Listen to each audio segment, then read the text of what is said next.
தேவன் விரும்புகிற காரியத்தை நம்ம செயல்படுத்தாம இருக்கிறதுனால தான் நம்மளுடைய வாழ்க்கையில பெருகிற காரியம் பெருகாமே அங்கேயே நின்று கொண்டு இருக்கு. பணம் பெருகணும்னு சொல்லுவாங்க, அந்தஸ்து ஆஸ்தி பெருகணும்னு சொல்லுவாங்க.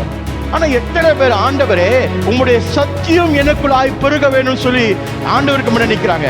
எத்தனை பேர் உம்முடைய பரிசுத்தம் என்னுடைய வாழ்க்கையில பெருக வேணும்னு சொல்லி நிக்கிறாங்க? எத்தனை பேர் ஆண்டவரே உம்முடைய சத்தம் கேட்கிறது உலகத்தின் சத்தத்தின் காட்டிலும் பெருக வேண்டும் சொல்லி நினைக்கிறாங்க? நீ உன் திறமையை நம்புற காட்டிலையோ நீ கர்த்தரை நம்பிப்பார், உன் வழிகளை அவர் உறுதி செய்கிறவராக. கர்த்தரை நம்பி முன்னுக்கு நிக்கிறவனுடைய வாழ்க்கை எப்படி தெரியுமா இருக்கும்? பார்க்க எப்பவுமே காலியா இருக்கும், அல்லையா? ஆனா அந்த பாக்கையிலேருந்து கொண்டு செலவு பண்ற காரியம் இருக்க அது எப்போதும் நிறைவாவே எனக்கு சொல்லுகிறது.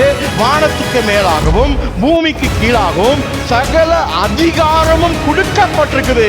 அவர் தான் இயேசு கிறிஸ்து. வானத்தையும் பூமியும் படைத்த ஆண்டவர்கிட்ட உன்னை ஒப்பு கொடுத்து பாரு, உன் வழிகளை அவர் உறுதி செய்கிறவராய் இருக்கிறார்.